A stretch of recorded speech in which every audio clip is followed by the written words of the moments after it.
Ravi de vous retrouver cette semaine pour un nouveau numéro d'HP Hour, le numéro 99, et oui, bientôt la 100e. Alors, plein de choses prévues pour cette émission. Virginie qui viendra vous aider à mesurer la hauteur de vos talons. Avec Harry, nous ferons un masque en prévision du carnaval, et puis nous recevrons comme invité Alain de l'association Ladi, qui viendra nous parler, vous verrez, nous présenter cet asso qui accompagne des entrepreneurs de tout poil. Et puis nous finirons en parlant de poil avec notre ami Véro qui viendra nous préparer en direct sur le plateau une nouvelle recette. Voilà, j'espère que vous êtes bien installés. Nous on est super prêts, c'est parti.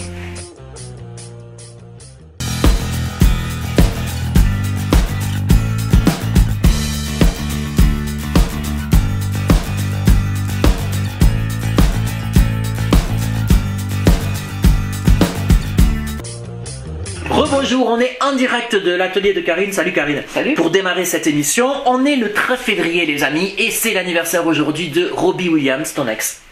42 ans. Ce qui est une bonne chose. Voilà, et ça n'a rien à voir, ça n'a vraiment relation aucune. C'est aujourd'hui la journée mondiale de la radio. Donc voilà, profitez-en pour écouter la radio. On salue Radio d'Artagnan qui nous suit depuis la création de cette émission. On leur fait un petit coucou, c'est tellement convivial. Bon, en parlant de convivialité, qu'est-ce qu'on va réaliser avec toi, Karine, aujourd'hui? Un masque. Et oui, car c'est bientôt carnaval. Pour cette activité, on a été chercher un petit peu sur internet des modèles de masques. Bon, c'est une activité qu'on peut faire avec les enfants. De loup même. De loup. On va faire un loup. Et nous allons ensuite récupérer du papier cartonné de couleurs. Ou si on n'a pas de couleur, on peut peindre, hein, si jamais. Ou voilà, hein, on peut aussi peindre. Des petites peintures pour faire des dessins. Ah, les peintures tulipes. Voilà, tout à fait. Ça, c'est bien réalisé avec vos enfants pendant les vacances arrivent, c'est le moment. Enfin, on est en plein dedans. Oui, on me dit qu'on est en plein dedans dans les vacances de février, là. Ouais. Une trouilloteuse. Pourquoi faire une trouilloteuse? Pour trouilloter. Pour trouilloter quoi? Écoute, je ne me permettrai pas, il y a du monde. On a pris donc le modèle. On a choisi celui-là, okay. On l'a découpé. D'accord. Comment est-ce que tu as un truc pour découper les yeux à l'intérieur? Pour expliquer, voilà, si vous voulez réaliser avec vos enfants, puisqu'avec un ciseau, ce n'est pas possible, à moins de... J'ai un petit cutter comme ça. Voilà. Et ça, c'est beaucoup plus facile. Et voilà. Alors attention avec les enfants, avec le cutter. Donc nous allons reproduire le modèle sur le papier cartonné. Nous allons le découper, nous allons le décorer. D'accord. Et puis quand j'aurai fini, je t'appellerai, tu n'auras qu'à revenir me voir, je te montrerai. Ok, ça marche, pas de souci. Et bien écoute, j'en profite pour rejoindre donc pendant ce temps Alain. Ouais. Et puis je te retrouve dans quelques instants alors. D'accord. Bon courage. Merci, à tout à l'heure. Alors c'est parti. Et je rejoins notre invité de la semaine, Alain. Bonjour Alain. Bonjour. Qui vient nous parler de l'ADI, donc l'ADI, l'association pour le droit à l'initiative économique. Donc on va en parler aujourd'hui ensemble. Quel est l'objet, Alain, de cette association? Qu'est-ce qui se cache en fait par cette appellation droit à l'initiative économique? Pour les gens qui nous regardent, qu'est-ce que ça veut dire concrètement? Bien sûr, en fait on ne cache rien, c'est pas ça. C'est une association qui met en place des microcrédits, c'est-à-dire pour des gens qui n'ont pas accès au crédit bancaire, pour agir. Alors agir dans deux directions. Premièrement, le maintien dans l'emploi. C'est-à-dire qu'on peut prêter à des gens pour qu'ils puissent rester dans leur emploi, acheter une voiture, passer un permis, faire un déménagement, enfin et ainsi de suite. D'accord. Et deuxième partie qui là est plus importante au point de vue volume, c'est tous ceux qui souhaitent avoir leur propre entreprise, monter leur propre entreprise. D'accord. Et donc là, on leur prête et on les accompagne. Voilà, il y a une partie donc effectivement crédit comme vous nous l'expliquez, mais il y a aussi ce qui est intéressant à mon sens, c'est l'accompagnement dans les démarches. Quel type d'accompagnement exact et sur combien de temps ça se passe? Alors l'accompagnement se passe sur la durée du crédit. D'accord. À peu près, hein. Ça peut aller plus loin, ça peut être plus court, c'est un peu en fonction de ce qu'ils souhaitent.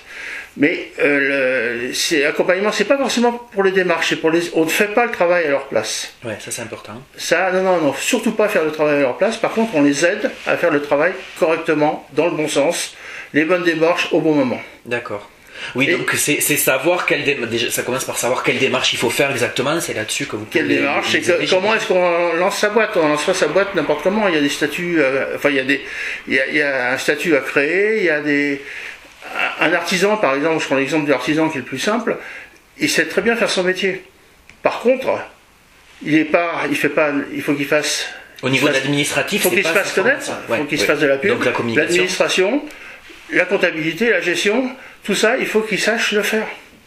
Et oui, alors que ça ne fait pas partie de sa formation de base, c'est là que vous intervenez. Hein, quand un carreleur il va être obligé de faire des devis, il va être obligé de faire des factures, du recouvrement de factures, et ainsi de suite. Et ça, il ne sait pas le faire.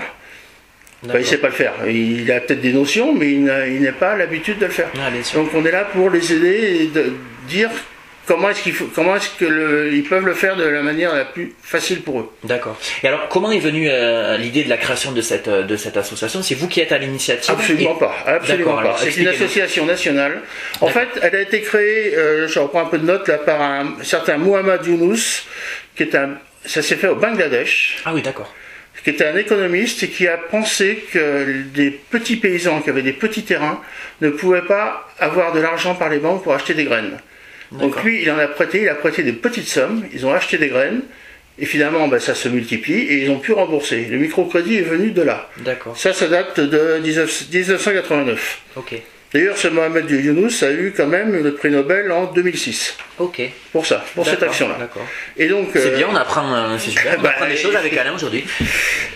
Et l'ADI a été créée en France par Maria Novak sur le même principe en 1989. Pardon. D'accord. Et donc du coup sur l'antenne des Hautes-Pyrénées, c'est sur Tarbes. Vous, quel est votre comment vous avez rejoint cette association et quelle était votre motivation? Alors, comment je l'ai rejoint? J'ai rejoint grâce à un ami d'Agen qui lui faisait partie des bénévoles à Agen et qui m'a dit bon. Et ma motivation, c'était pendant ma retraite de pouvoir m'occuper de façon positive avec des gens et de façon à aider les gens, mais à les aider pour qu'ils se construisent eux-mêmes. D'accord. Voilà, c'est comme ça que... Oui, c'est vraiment mettre le pied à l'étrier et pas faire à la place d'eux, comme vous disiez. Surtout pas faire à la place d'eux. Et ce que j'ai tendance à dire, moi, c'est qu'il faut leur donner confiance à ces gens-là. Il faut qu'ils reprennent confiance en eux-mêmes, et là ils avancent. D'accord. Et alors du coup, ça concerne tout type d'activité, de secteur d'activité. Vous pouvez nous donner des exemples d'entreprises que vous avez aidé à émerger? Moi, depuis que je suis à l'ADI, ça fait 2 ans et demi, 3 ans. Je dois avoir soixantaine de personnes quand même que j'ai accompagnées. D'accord. Il doit me rester une quarantaine actuellement, entre 35 et 40. Et vous êtes combien sur Tarbes à suivre comme vous les... Alors, on était 3, on est 3 en fait, et il y en a 2 qui viennent d'arriver, deux nouveaux bénévoles. D'accord. Et ces bénévoles-là ont un parcours d'intégration. C'est-à-dire qu'on ne les lâche pas comme ça. Oui, bien sûr. Et le profil de ces bénévoles est complètement différent. Je veux dire, ce n'est pas forcément... Ils n'avaient pas une activité auparavant qui était en rapport avec la création. Moi, je suis ingénieur mécanicien, donc je travaille dans l'armement. On a quelqu'un qui travaille aux impôts, on a une bancaire, on a un concessionnaire automobile. Oui, donc c'est aussi très large. C'est très large. Ce qui permet, j'imagine, de s'adapter aux différents publics que vous pouvez recevoir pour l'accompagnement. L'avantage que l'on a aussi, c'est qu'on peut, si nous on ne sait pas en tant qu'accompagnateur, on peut toujours demander à quelqu'un d'autre. Ouais. Y compris sur la France entière. Vous nous disiez que l'accompagnement se passe en général pendant toute la durée du crédit. Ça veut dire une durée de combien de temps Alors les crédits dans ce genre de choses, c'est entre 24 et 48 mois. D'accord. Et pour les gens qui nous regardent et qui seraient intéressés, quelle somme peut être débloquée pour un crédit dans ce cadre-là? Alors, la somme maximale, c'est 10 000 €. D'accord. Et on ne peut pas aller plus loin. D'accord. Et c'est pourquoi le choix de ces 10 000 €? C'est calculé par rapport à quoi? Par rapport à la taille de l'entreprise ou à ses objectifs de départ ou, enfin... Ah oui, bien sûr. Hein, tous les prêts ne sont pas à 10 000 €. Oui, j'imagine. Généralement, on peut démarrer une entreprise entre 3 000 et 6 000 €, ça peut se faire. 10 000, c'est plus exceptionnel. D'accord. Ça dépend de l'investissement qu'il y a à faire, des machines à acheter, du matériel. Ça dépend aussi de beaucoup de choses. Et généralement, on finance pour démarrer, on finance du stock, on finance la trésorerie, qui est importante. Ouais. On va regarder avec lui quels sont ses besoins. Et on lui fait un espèce de plan de prévisionnel. D'accord. Donc on ne le laisse pas partir comme ça. Oui, bien sûr. Surtout pas. Et donc pour conclure, Alain, peut-être quelques chiffres clés qui vont parler aux gens qui nous regardent concernant l'ADI. Oui, bien sûr. Donc 25 ans d'expérience pour l'ADI, association d'utilité publique, donc contrôlée par l'État et ainsi de suite. 89 000, donc sur les 25 ans, 89 000 entreprises financées qui ont créé 120 000 emplois. D'accord, oui, donc c'est donc conséquent. Oui, Alors le taux de pérennité, c'est-à-dire le taux des entreprises au bout de 2 ans qui continuent, 70%. Il y en a naturellement qui s'écroulent, hein. Il y en a qui, ça peut arriver. Le taux de pérennité à 3 ans est de 59%, donc un petit peu plus bas, mais c'est les chiffres nationaux, hein. C'est pas, oui, donc on est dans une moyenne. On est dans la moyenne nationale. Et le taux d'insertion, donc le taux des gens qui ont un travail au bout de ces 3 ans, c'est 84%. D'accord. Oui, donc des moyennes plutôt. C'est ceux qui, ont commencé par monter une entreprise, se sont arrêtés et ont retrouvé un emploi salarié. D'accord. Donc l'ensemble, 480 permanents, 1600 bénévoles. D'accord. Ouais, et le contact se fait par un numéro de téléphone non surtaxé qui permet d'avoir un rendez-vous avec les conseillers, la conseillère pardon, à Tarbes, parce que c'est une conseillère, et pour, à la rigueur, commencer à discuter avec elle, même si on n'a qu'une vague idée. C'est-à-dire qu'on a des gens qu'on a reçus, qui ont des idées, on les a pris pendant 1 heure, 2 heures, de façon à vérifier, à voir ce qu'ils voulaient faire, et on leur a dit, ben voilà, il faudrait revenir avec ça, ça et ça. D'accord. On va faire un petit point justement, amis internautes, sur les coordonnées de l'ADI. Alors, tout d'abord l'adresse à laquelle vous pouvez les joindre, elle est en train de s'afficher sur vos écrans. Également le numéro de téléphone Cristal qui s'inscrit, hein, c'est comme ça qu'on dit, voilà. Exactement, et puis l'adresse internet, comme ça vous avez l'ensemble des coordonnées pour contacter l'ADI. Merci beaucoup Alain d'être venu nous rendre visite. C'est nous qui vous remercions de nous avoir accueillis. On est là pour ça. Je m'en vais rejoindre quelqu'un que vous connaissez puisqu'il s'agit de Karine. On va voir où elle en est de son activité. C'est parti. Alors Karine, je viens voir où tu en es. Ben, je suis en train de terminer. De finaliser la déco. Voilà. Qui est ma propre déco, et chacun après peut donner liberté à sa créativité. Va faire ce qu'il veut. Donc je t'explique pour la trouilloteuse, parce que tout à l'heure t'as pas compris. C'est vrai. Ah, tu as trouilloté le côté. Eh oui, pour pouvoir accrocher le loup, il faut bien faire 2 petits trous. Donc on passera un élastique ou une ficelle, voilà. Pour accrocher. Pour accrocher. Voilà ce qu'on peut faire avec de la récup. Ça te plaît ? Magnifique. Je te propose qu'on rejoigne notre amie Virginie qui nous attend par sa chronique sur les talons. Ça va t'intéresser. C'est parti. Et on rejoint notre amie Virginie. Salut Virginie. Salut. Virginie, Karine. Enchantée. Alors, de quoi on va parler? De talons, je crois, non? Voilà. Comment calculer la hauteur de ces talons pour les porter au quotidien ou lors de soirées en étant à l'aise, sans avoir mal au dos, aux pieds. Ah oui, parce que donc on porte pas les mêmes talons en général, en journée qu'en soirée. Si on veut être habillé en soirée, on va mettre des talons un petit peu plus hauts. D'accord. Mais on va faire attention aussi à ce que ce soit bien aussi confortable, quoi. D'accord, oui, donc ça, mesdemoiselles et mesdames, c'est en prévision de la soirée de Saint-Valentin de demain. Mais voilà, tout à fait. Par exemple. Ben oui. Alors, il y a 2 techniques. On va commencer par celle pour mesurer les talons, on va dire un peu plus bas pour le quotidien. D'accord. Alors, vous prenez, comme sur l'image, la longueur de votre pied, du talon jusqu'au bout de l'orteil. Ah oui, d'accord. Et vous divisez cette longueur par 7. En général, elle se situe entre 2 et 4 cm. Alors, moi, j'ai déjà fait mon exemple.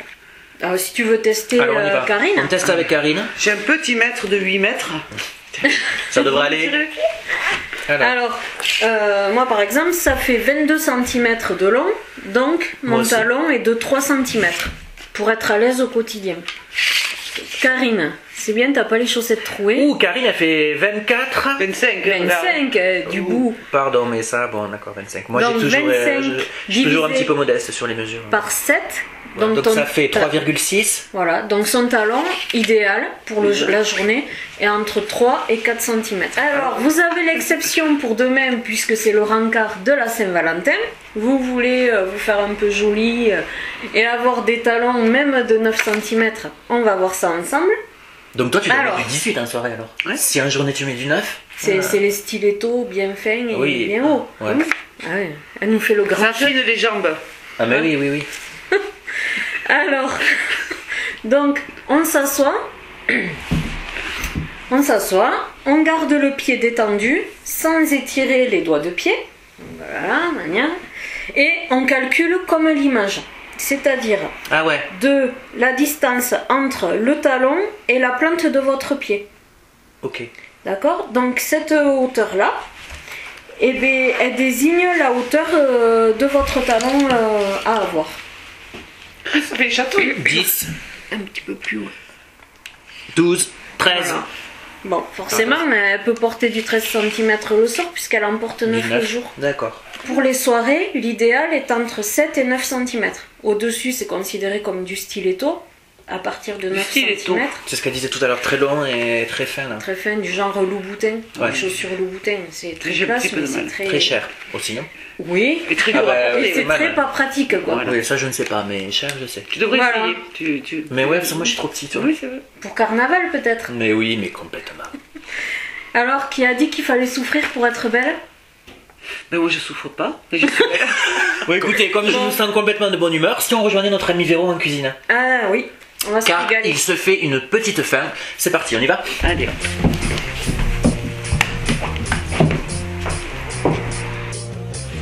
Salut Véro. Salut. Et bonne année, c'est la première qu'on t'avait pas vu, jusqu'on t'avait pas vu. On ne l'avait pas vu. Mais c'est qu'on s'est vu. Non, les spectateurs l'ont vu, mais pas nous. Mais moi je t'ai vu. Mais oui, on s'est retrouvés.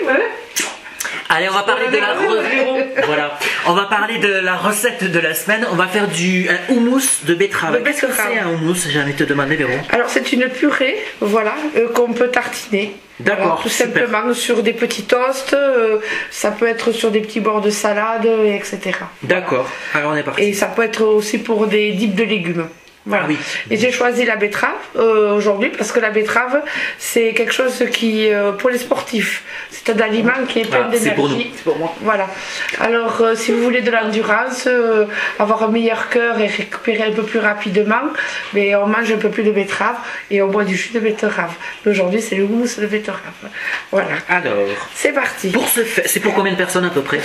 Alors pour combien de personnes là on va dire que ça va être pour un petit bol comme ça plutôt. Voilà. D'accord. Parce Ok. qu'en général quand ça se tartine, bon il y en a pour peut-être 5-6 personnes. D'accord. Voilà, peut-être au moins Très ça bien. dépend des appétits de chacun. Allez c'est parti. Alors aujourd'hui on va prendre de la betterave. Alors moi je l'ai prise cuite, on peut la prendre crue aussi éventuellement. On va avoir des pois chiches, du citron, un peu d'ail, sel, poivre et du cumin. Voilà, tout simplement. Alors comme d'habitude, c'est des recettes qu'on fait, on va dire en 5 minutes. Voilà. Vous pouvez les garder plusieurs jours au frigo, il n'y a pas de souci. Et de l'huile d'olive, voilà. Alors, moi, je pourrais les couper, mais bon, ça va aller. Un peu d'huile d'olive. Alors, on met à peu près 2 cuillères d'huile d'olive. On va prendre un petit peu de... Aujourd'hui, j'ai choisi la purée de cacahuètes. Ça peut être de la purée de sésame. Ça peut être de la purée d'amande aussi. Le mois dernier, j'avais travaillé sur les purées de noisettes. Oui, exact. J'espère que ça vous a bien plu. Voilà. On va dire, on va mettre un petit Ça peu. s'achète en magasin bio aussi, Véro? Oui, en magasin bio, oui. Ou peut-être qu'on commence à en trouver dans Dans les le rayons. supermarché, dans les rayons bio. Oui, bio. Est-ce que j'ai mis le sel? Vous voyez mettre le sel? Non. Non. D'accord. Oui, C'est Steve. c'est Steve. J'ai un peu de cumin. Voilà. Les pois chiches.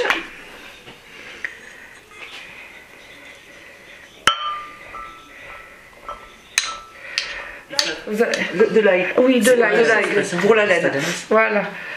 Ça reste bien. Ah, et du citron. Et oui. Heureusement que t'es là. Eh bien, oui, je suis moi. Je suis assidue. Ah, j'aimerais bien. J'aimerais bien que tu arrives parce que je suis pas une grande cuisine. Moi non plus. Bah, je crois que oui. Normalement, ça devrait aller. Alors ça, c'est le pot à déchets. Le pot à déchets, voilà. Qui devient un peu déchet, mais c'est il y a longtemps que je l'ai. Mais j'ai des petites choses comme ça.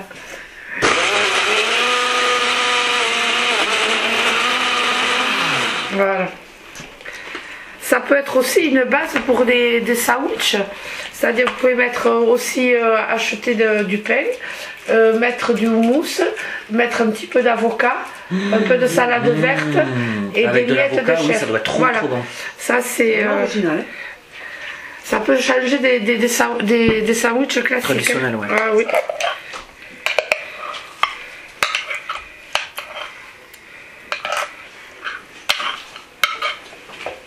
Voilà, à peu près. Après là, voilà, alors c'est pour ça que j'avais amené un petit chèvre pour faire rappeler un petit peu les petits sandwichs. On peut très bien faire aussi comme ça.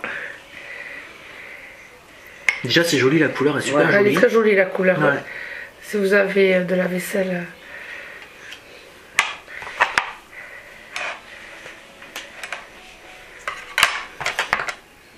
C'est de la ficelle? Non, c'est du fromage de chèvre, du Billy. Moi j'aime bien le Billy. Voilà. Ah ouais, trop bon.